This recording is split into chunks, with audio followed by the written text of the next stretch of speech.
Welcome to the ChicoBag Podcast, where we explore how to leave everything better than we found it. I'm your host, Andy Keller, and today I'm joined by Maddie Kaufman from Debris Free Oceans, a Miami-based nonprofit working to eliminate marine debris through community engagement, education, and zero-waste lifestyle solutions. From underwater cleanups, can you believe it, to sustainability consulting to bar crawls and classroom workshops, Maddie and her team are redefining what it means to take action for our oceans while having a little fun along the way. Maddie, welcome. Thank you. Very excited to be here. Thank you for your kind words about our programs. I do biasly think they're very fun and engaging and impactful. So I'm super excited to chat about it. And thanks for offering up your platform. Yeah. So tell me about Debris Free Oceans. Let's give me the elevator pitch. Yes. So we are we just turned 11, actually, 11-year-old nonprofit based in Miami. We were volunteer run from the start, and our program started to really impact the community, take hold. People believed in us, and we turned it into an organization and jobs. And we really just work to use positive reinforcement and positive community engagement to create a world where waste no longer exists and everything is used closed loop and we all have access to a clean environment. That sounds wonderful. We're working on it. So I mentioned in the intro bar crawls. So how are bar crawls and the ocean connected here? Tell me more about this. Yes. So we do a lot of community cleanup events because there's a lot of waste out there that needs to be picked up. And it's a great way to educate about how to prevent waste from even being produced in the first place. And we realized, when you're just doing cleanups, you're kind of just preaching to the crowd. The environmentalists come out, the people that love a clean planet come out. But if we want to generate impact, we have to reach people that aren't necessarily engaged in those issues.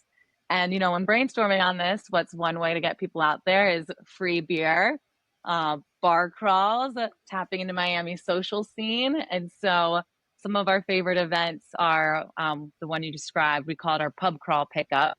And it's a bar crawl, but you get a reusable cup that you use at every stop so that you can educate about the importance of not using single-use plastic cups. And then along the way, you have trash bags and pickers, and you pick up trash in between the bars. And it's a great educational tool for your attendees and for the bars, but also people that are just out, having a fun Saturday afternoon see you and are like, what is going on here? And hear about it and get interested and get involved too. And one of our kind of key messaging points for those events are about how 80% of marine debris and ocean pollution does come from land. And the conduits are our storm drains and our rivers and in Miami, our canals. And it's just great to educate about how the trash we're picking up is trash that would have been ocean bound and impacting marine life. And they're super fun. Hopefully you can come out for one soon. And anyone listening on this, definitely my favorite event. Side tangent, my dream is to combine it with a SantaCon bar crawl where everyone dresses up in thrifted Santa suits and has their Santa sacks of trash during the bar crawl. So stay tuned for that coming one day. That sounds so much fun. Sounds like a lot of fun. It's genius. Because I know with a lot of environmental or cleanup events, it's the same people. It's the people that already are there, that is preaching to the choir. So I think it's genius that you're able to pull people in, which this is not on their radar. And I imagine it creates lots of conversations in the bars. Yes, definitely. And another kind of spin-off that's similar is we do keg and cleans. And so we bring a keg of beer to the beach, and you only get access to that keg if you bring a reusable cup and help us clean the beach. And so we get our attendees, but also we get, people that are out having a good time on the beach that come over and ask for some free beer in their plastic cups that they have brought to the beach. And we'll just say, hey, this is what we're doing. You can have free beer if you go find something reusable, or if you can go and pick up a bunch of trash and next time bring a reusable cup. So it's a really great way to tap into the Miami community that's going out and having their Sunday fun day. and go home with lots of new information and habits to build. It's really great. I think it's cool that you make it inclusive, right? So you don't, people can join in on the fun. They don't have to sign up in advance, to participate. I think that's cool because then, you're able to pull in a wider net of people and make a bigger impact. So Definitely. And it's always a fun balance when you're kind of giving the educational spiels at the beginning and ends of events, because, we talk about how one simple thing you can do is stop using plastic bottles. And there'll be people there that it's their first cleanup and they have plastic bottles and they're like, you do it in a way that's not shameful. I tell them about how before my eyes were opened up to this issue, you probably saw me walking around Miami with plastic bags and bottles. But once now you have kind of the responsibility to make these shifts that aren't necessarily that challenging to do. And it can be like the first stepping stone to their sustainability journeys. yeah, in my own experience, I used to be a plastic bag user. I didn't think about how many I used, what they were made out of, how long I used it, and what happened to it at the end of his life. Like not even on my radar. And then Yeah. I went to the landfill and I saw all the plastic bags everywhere. And if you're watching the video version of this, you'll see behind me that I got plastic bags. I dress up like the bag monster, which is the embodiment of someone's average consumption of plastic bags. And the reason why I do that is because most people don't think about it. They don't think about, how many they use in a year, and that these things are made essentially to be used for moments and they last forever. So the awareness, I think, is that first step, obviously. So I applaud you for doing that. It sounds like the efforts that you're doing lean towards engaging the younger generation. And is that an accurate assessment? We definitely do a little bit of both, where we kind of do a little bit of elementary, middle, high school, but then we also kind of do young adult targeted events with that, with the alcohol. And so we kind of focus in those two areas. So you talked about cleaning up, the land, and I guess in the areas that feed into our waterways, like the gutters and, streets and things like that. But, in my intro, I mentioned the underwater litter pickup. So tell me about that. That sounds very interesting and fun. Yes, that's actually how I ended up getting into all of this. Was in 2016, I ended up signing up for a scuba cleanup dive with Debris Free Oceans. I was a volunteer. I had finished school. I didn't know what I wanted to do. I was like, this sounds extremely interesting. And ever since that day, my life has been completely changed. And now I'm here as one of the directors of the nonprofit. And so we have a scuba cleanup program, and that involves going out and doing dives on scuba gear. We sometimes do snorkeling cleanups, but the reef in Florida is a little bit deeper, so you have to be really good at holding your breath. And we'll go out and do scuba dives along Florida's coral reef and pick up marine debris that's at the bottom of the ocean, which is always really impactful because only a certain number of people actually can reach that space. You look at the ocean surface and sometimes it can be so pristine and clean and beautiful, but once you are able to get underwater and see what's down there and help pick up that debris, it's so important. And I could go on for a whole other podcast about the significance of Florida's coral reef and how it protects our coastlines and feeds our communities. And those corals can't clean up themselves. So it's a really, really great opportunity to support that ecosystem, but also just have so much fun going out diving and seeing fish and sharks and corals and also making a difference. And then you can tap into the scuba diving community, which is pretty big down here with people that love diving wrecks and going spearfishing. And so that's a whole nother group you can tap into to start supporting cleaning up the oceans. I'm hearing a theme, so you're connecting with people in their environments, doing the things that they love, and also doing good for the environment. I think it's great. So what I imagine that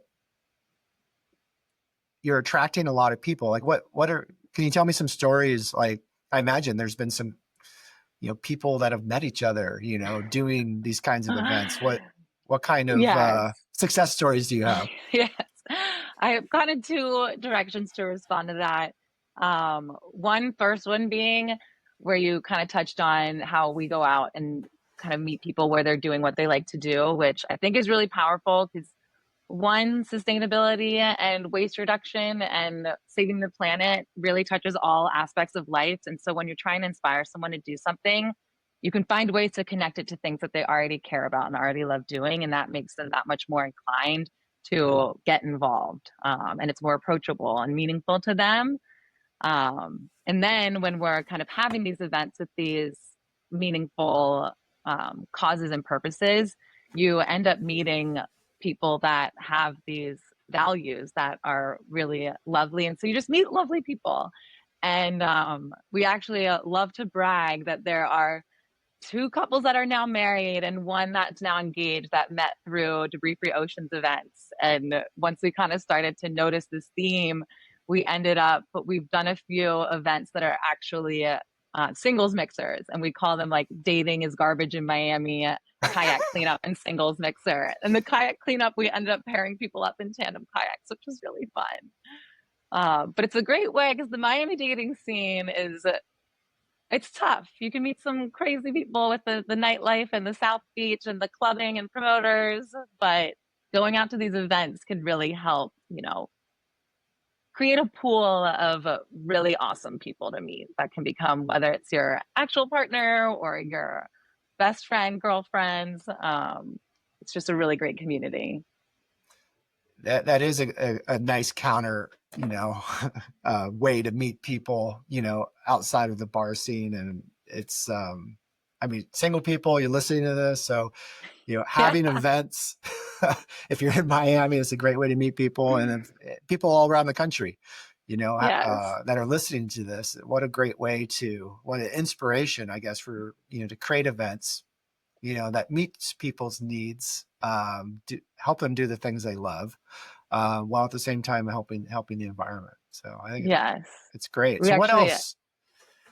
I was going to say, two things. One, this is probably too in the weeds, but we did an event about a month ago that was a cleanup and a singles mixer, but then we also played Capture the Flag, but it was a spin on Capture the Flag where the flags were red and green flags of like the dating scene in Miami. So the red flags would be like litters in the street, like uses plastic bottles all the time. Green flag is like picks up trash. And so we kind of again continue to play on these fun themes.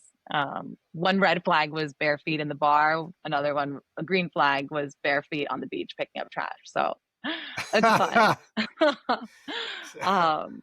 But then the other thing I wanted to mention, this is kind of going back a few minutes now, but I wanted to highlight that I've also been a wearer of the bag monster.